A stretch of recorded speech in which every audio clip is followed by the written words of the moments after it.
I'm here with some terrific, talented, committed colleagues who are united in our belief that Washington is broken, that we need to shake things up, and that one of the most important things we have to do is to ban members of Congress from trading stocks. Everybody here knows why this is important, right? When members are making decisions for how to vote on a bill, we should be thinking about what's best for the American people, not what is best for our investment accounts.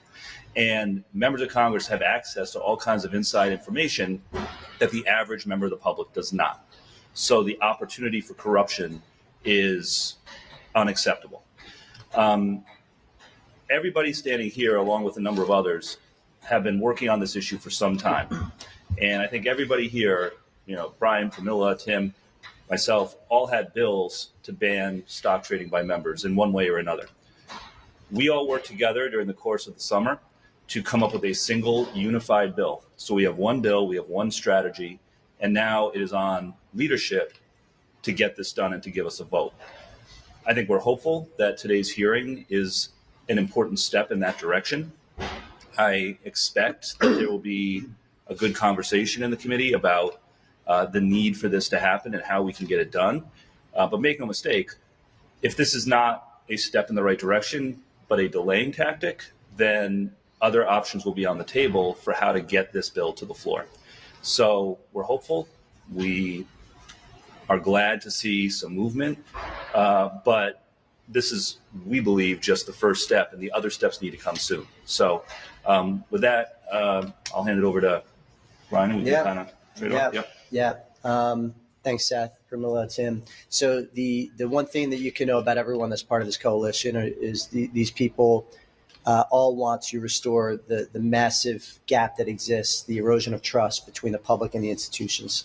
This is the very, very first, most important thing we need to do. It's long overdue.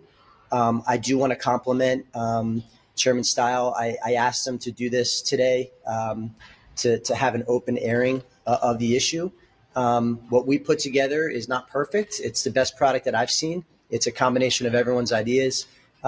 Seth came to all of our offices months ago and said, we all have these individual bills. Why don't we sit together and merge them all together and iron them out? We went through that painstaking process over a period of months. So we believe that our product represents and reflects the coalition product that has been through every single contingency that we can think of. There are other contingencies that maybe we haven't.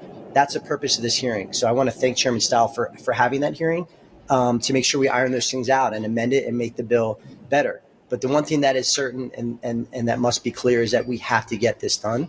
We will get this done this Congress. Mark my words, a bill will come to the floor, hopefully through an open amendment process where we can make this better. And it comes down to this. If we are all willing to accept the premise, and I hope everyone is, that members of Congress unequivocally have access to inside information. We do. If you accept that premise, then we have to do something on the stock trading front.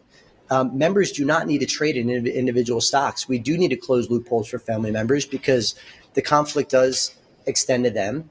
And moreover, this is supposed to be a temporary public service, this job. A temporary public service. Public service is supposed to be a sacrifice. You're supposed to give things up as part of that public service. And this is the least of which we can do. So I am thoroughly convinced. I'm not hopeful, I'm convinced. I am certain that we are going to get a bill to the floor that's going to reflect everybody's work and that will take this first step to restore trust in Congress. So with that, my classmate, Pramila Jayapal. Thank you so much, Brian. Thank you, Seth. Thank you, Tim.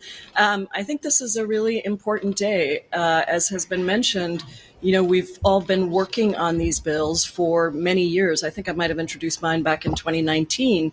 And every term, we add more and more people and better ideas and ways for us to really get at this gap in trust. And there are many ways to look at the gap in trust, obviously low rating approvals of Congress, but just look at the polling on this particular issue. It is off the charts in terms of how the American public thinks about this, because whether you're a Republican, an independent, or a Democrat, it's 85% and over, depending on which poll you look at. And I think that reflects the desire of the American people to have far more guidelines and restrictions to ensure that we in Congress are not rigging the economy for ourselves or for billionaires and not for the people. And one of the critical places that that comes in is what we do with the information we get here. Do we use it to create better policy for the people so that it works better, life works better for people, or do we use it to enrich ourselves? And so this stock trading ban, I think, is at the heart of that. And it's why I think we have put so much energy. Tim was saying that, people often want to talk about all the partisan divides, and there are plenty of those. But there are also these areas where there is true work, collegiality, listening, respect for the ideas. And I'm grateful to Seth for sort of saying, listen, one of the things that's being used against us in moving a bill forward is we've all got bills. So how about if we just put that aside and we figure out what is the one bill that all of us can agree to? And I think we all think this got so much better in the process. We have taken the best of many of our bills. We asked questions about all the things that were coming up, whether it was about what people do when they have trusts that are passed on or, family businesses, all kinds of questions that we really dove into the detail on. And that is why I think this is the best product. And I hope we can make it better if there's a process here. If there's places we need to do that, we're certainly willing to do that. I don't want it to weaken. I really don't want it to weaken because there are a lot of good things in this bill that are very, very important. And now the most important thing is let's get it to the floor. Whatever that process looks like, let's not delay on this. Let's not obfuscate and find reasons not to do it. We've got a bipartisan coalition that is ready, willing to get to work. And I think it will be one of the things that we look back on down the road and say that was a moment where we showed the American people that we actually want to work for them and not for ourselves. So let me turn it over to the incredible Tim Burchett. Thank you, Brad Paul. Thank you, Seth. Thank you, Brian. Somebody asked me if I was going to wear my jacket up there, and I said, to quote the immortal words of Henry Winkler when he played the Fonz, I always rumble in this jacket, because that's what we're up against. This is a fist fight, folks. Now, first, I guess I need to thank Chairman Stiles and the committee, the House Admin Administration Committee, for taking this up, because I realize what we're up against. This is, everybody talks about this place being a dadgum swamp. It's not a swamp. A swamp is something cool God created. It filters water. Animal life lives and flourishes around it. This is a sewer. This is created by man, and it needs to stop. We've, for years, Congress has been using hardworking American taxpayers' money to get rich. Dadgum, it's got to stop. America knows what the heck's going on. Everybody wants to knock Pelosi. Heck, she's not even in the top 10.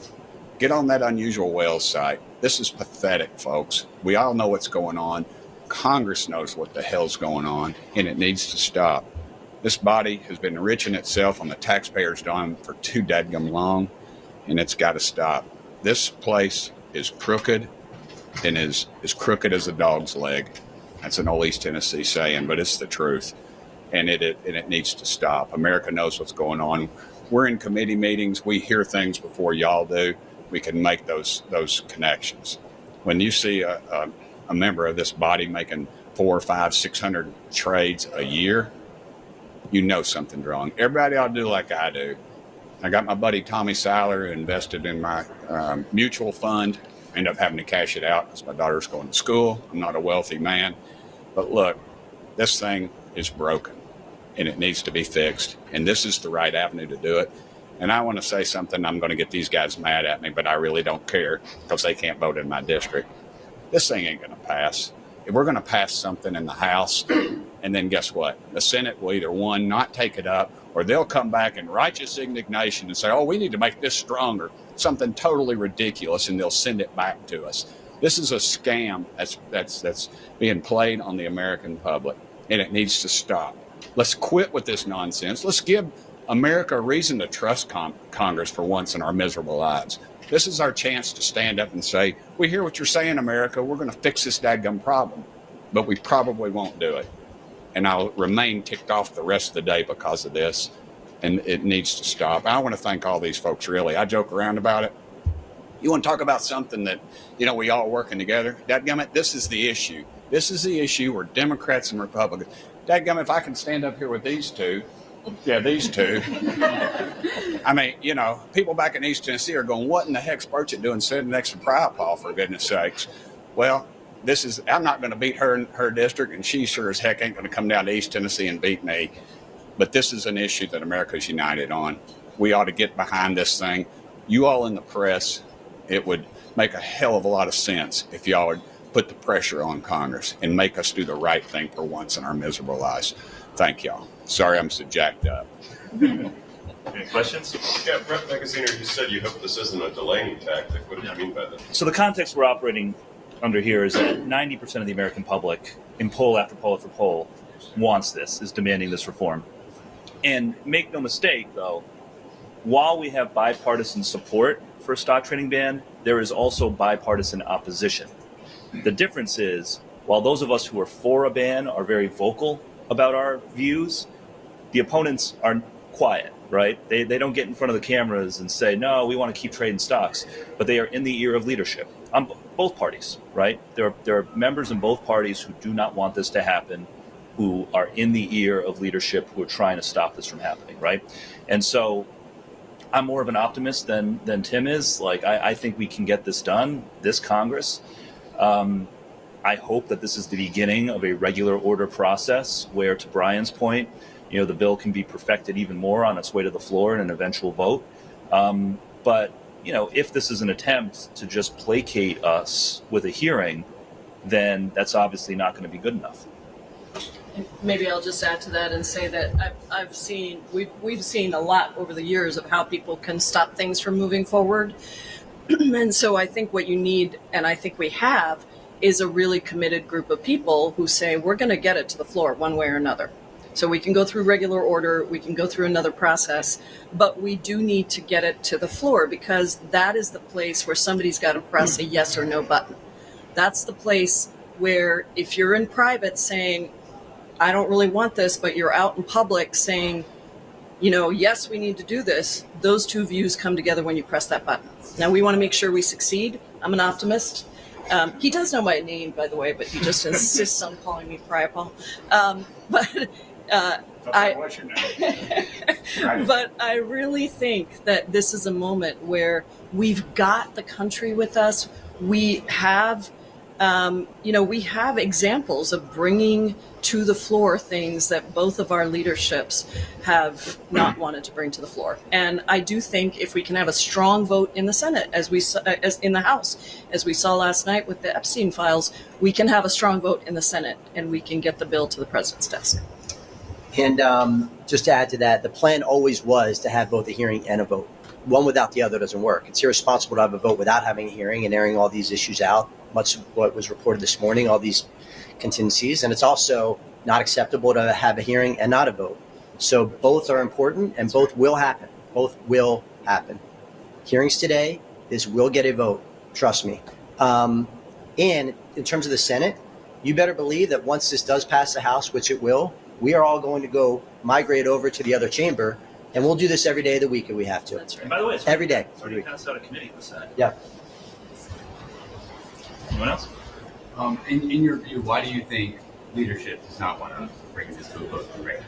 I didn't say that they don't want to. I said that, look, I don't know what Mike Johnson is thinking. I don't know what Republican leadership is thinking. I know what the American people want. I know that we have a bipartisan coalition of members that are very passionate in our desire to get this done. But I also am clear-eyed about the fact, and I'm not going to name names, but I'm clear-eyed about the fact that there are members on both sides who are trying to kill this, just like they have successfully killed this in every prior Congress since the issue was first raised. And so, I'm here today in a spirit of being hopeful, and I view this as a positive step. But it's just the first step. There needs to be, a vote.